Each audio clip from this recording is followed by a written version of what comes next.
Dans la petite ville d'Harmonyville, la vie tournait autour de la première église baptiste, un beau bâtiment blanc qui se dressait fièrement au centre de la rue principale.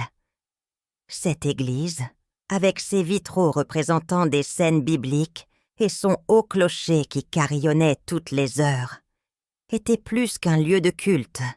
C'était le cœur de la communauté. Chaque dimanche, les habitants de la ville se rassemblaient, vêtus de leurs habits du dimanche, et remplissaient les bancs avec un sentiment de révérence et d'impatience. À la tête de cette congrégation se trouvait le pasteur John et sa femme, Eleanor, la première dame de l'Église. Eleanor était connue pour son attitude sévère et son inflexibilité.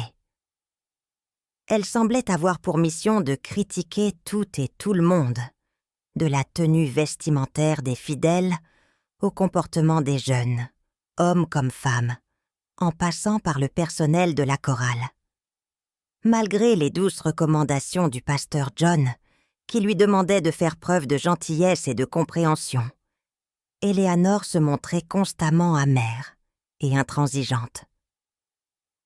Comme elle était coordinatrice et approbatrice de tous les événements de l'Église, son personnel et les membres de l'Église marchaient sur des œufs en sa présence, de peur de provoquer ses critiques acerbes. Le couple avait une adolescente, Grace, à laquelle son père tenait comme à la prunelle de ses yeux.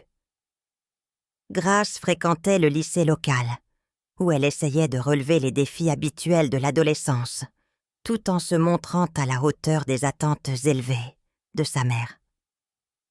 Un dimanche, un scandale secoua la petite communauté.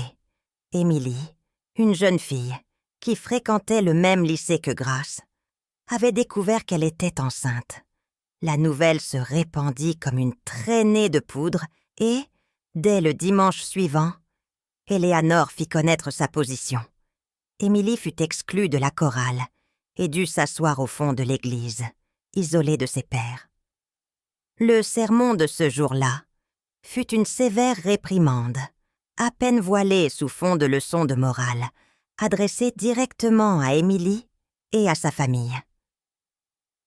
Tous les dimanches suivants, et à chaque étude biblique, Eleanor veille à ce que le péché d'Emily soit mis en exergue. Elle humiliait la pauvre jeune femme à chaque occasion, croyant qu'elle donnait ainsi l'exemple au reste de la jeunesse. Eleanor s'occupait tellement des affaires des autres qu'elle ne remarqua pas l'agitation croissante de sa propre fille.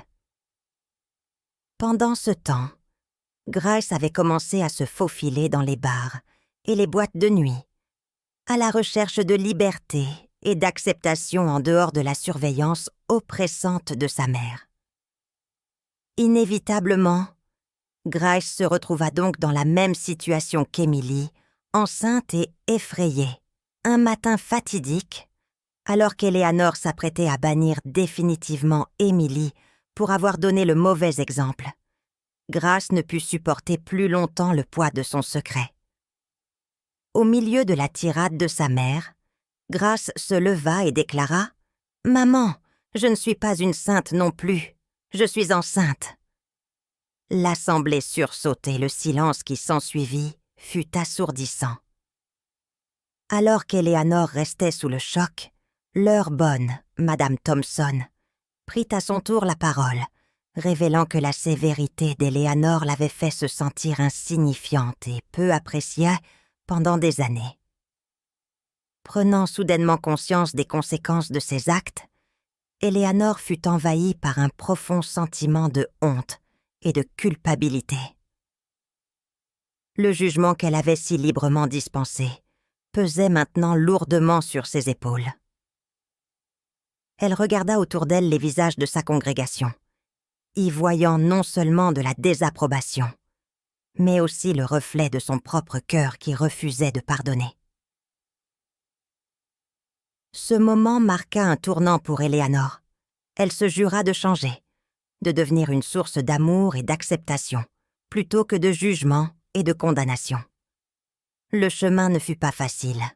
La transformation exige de l'humilité et un véritable repentir. Mais Éléanore était déterminée. Elle chercha à obtenir le pardon d'Émilie et de sa famille, de sa propre fille et de toute la congrégation. Lentement mais sûrement, l'Église commença à changer elle aussi. Sous la direction d'Éléanore, elle devint un lieu de refuge et de soutien. La fréquentation augmenta au fur et à mesure que se répandait l'idée que l'Église embrassait la grâce et la compassion. Les personnes qui s'étaient longtemps senties ostracisées revinrent, attirées par le message de rédemption et le changement visible de la première dame, autrefois tant rigide. Bien que le chemin à parcourir soit semé d'embûches, Éléanore savait qu'elle avait enfin découvert le véritable sens de la foi. Il ne se trouvait pas dans l'adhésion stricte aux règles ou le jugement sévère des autres, mais dans l'amour et la miséricorde illimitée qu'elle cherchait désormais à incarner. La première église baptiste de Harmonyville était ainsi devenue un symbole d'espoir et, ce faisant, Éléanore avait trouvé sa propre rédemption.